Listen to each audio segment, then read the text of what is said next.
go check a poll. Republican and Democratic leaders are sharply divided over a deadly ICE shooting in Minneapolis.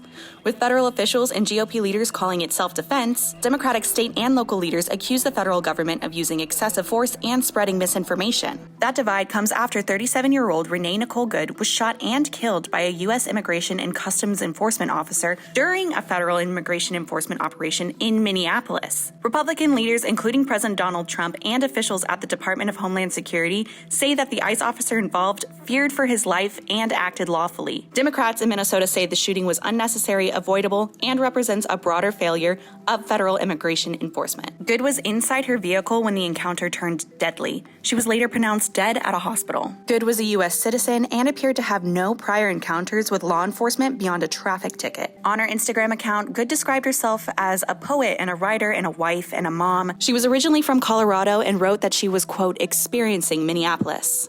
Good's ex-husband told the AP that she had just dropped off her 6-year-old son at school and was driving home with her current partner when they encountered a group of ICE agents. Video shows Good's partner following behind federal agents while recording on her phone as they approached Good's red Honda Pilot, which was stopped in the middle of the road. Good's partner later said she didn't immediately realize that shots had been fired, but ran after the vehicle once it sped away and crashed into cars farther up the street. Good's partner was seen crying after the shooting, saying, quote, "I made her come down here. It's my fault." It's unclear whether Good and her partner lived in the neighborhood where ICE was operating. Her partner told a bystander that they were new here and they don't have anyone. Good was a mother of 3, and her ex-husband described her as a devoted Christian. Her mother, Donna Ganger, told the Minnesota Star-Tribune that her daughter was not involved in protests against ICE and called her, quote, "one of the kindest people I've ever known." Federal officials with the Department of Homeland Security say the shooting was an act of self-defense. DHS claims agents believed Good was attempting to use her vehicle as a weapon and accused her of committing an act of domestic terrorism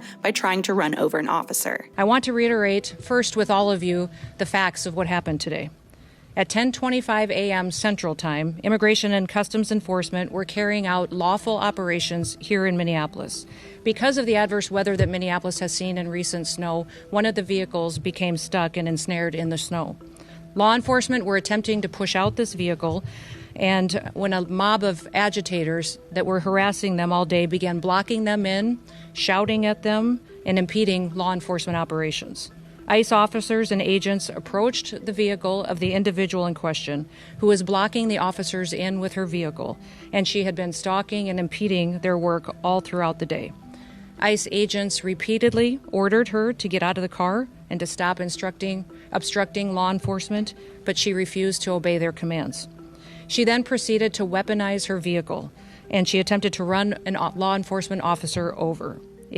This appears as an attempt to kill or to cause bodily harm to agents, an act of domestic terrorism. The simple fact is, what you see is what you get in this case. You have a woman who is trying to obstruct a legitimate law enforcement operation. Nobody debates that.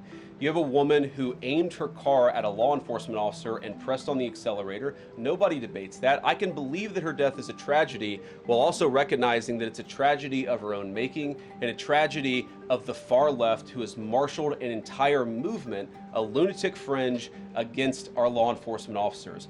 President Donald Trump echoed that account in a Truth Social post, claiming Good, quote, viciously ran over an ICE officer. But Democratic leaders in Minnesota are forcefully rejecting that version of events. Minneapolis Mayor Jacob Frey, after reviewing the video of the shooting, called the federal explanation a garbage narrative and demanded that ICE withdraw from the city entirely. To ICE, get the out of Minneapolis.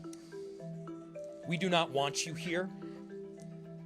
Your stated reason for being in this city is to create some kind of safety, and you are doing exactly the opposite. People are being hurt. Families are being ripped apart. Long-term Minneapolis residents that have contributed so greatly to our city, to our culture, to our economy are being terrorized, and now somebody is dead. Governor Walz also condemned the federal action, calling the fatal encounter predictable and avoidable. He says the Minnesota National Guard has been placed on alert following the escalation. Very, very difficult for Minnesotans to think in any way this is going to be fair when Kristi Noem was judge, jury, and basically executioner yesterday. It feels now that Minnesota has been taken out of the investigation. It feels very, very difficult that we will get a fair outcome.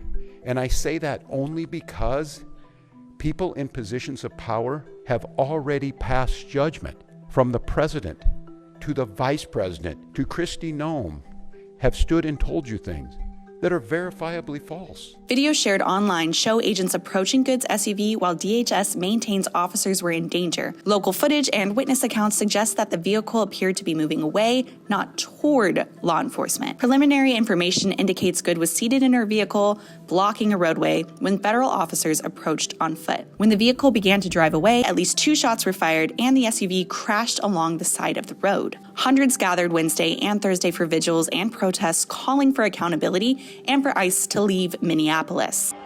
People want to hit these agents. Some people started throwing snowballs at them. This agent obviously fell and had to be retrieved by his fellow agents as they pulled him back. So this is all unfolding as the anger continues here. As investigators review what happened, emotions across the city remain high, and the timing of this incident has only intensified the response. Minnesota was already under national scrutiny this week due to ongoing federal fraud hearings investigating the alleged misuse of taxpayer funds. Did the Walz administration and Democrats intentionally, in your opinion, overlook this fraud while it was happening for political gain? I'll start with you, Ms. Robbins. Absolutely. We have credible whistleblower reports that the Department of Human Services administration up to the OIG and the commissioner met with a group called the Minnesota Minority Child Care Association multiple times, and that they were trying to weaken protections. We wanted, Right. we had several changes we wanted to do, and they opposed all of them. And Mr. Hudson and Ms. Rarick, and then my time is up. I would agree. Absolutely. The whistleblowers confirm it. I'm not off the rails, please. You are Enough totally with your off the tropes. rails. Nancy, Order. enough with your tropes. Give me my time back. Order, Mr. Chairman. If Republicans were serious about reclaiming Somebody who tells to serve me. You pray not your time. You have no time left. You don't get to accuse me of things that you can't. You're out of time. You're out of time. There's no time left. So when this deadly encounter occurred, it unfolded amid already elevated tensions between federal authorities and state leaders. It landed squarely in the middle of a broader debate over federal power, oversight, and how enforcement actions are carried out at the local level. Now those debates over fraud investigations and immigration enforcement are colliding. What's clear is this: Minnesota has become a focal point in a much larger national conversation about federal authority, accountability, and public trust. The FBI is leading the investigation into the shooting while the fraud hearings continue. For now, Minnesota remains at the center of the country's attention. Can I go check a pulse? No! Back up! Now! I'm a physician. Hey, listen, we understand. We got EMS coming. I get it. Just give us a second. We have medics on scene. We have our own medics. Where are they? Where are they? How can I relax? You just killed my neighbor.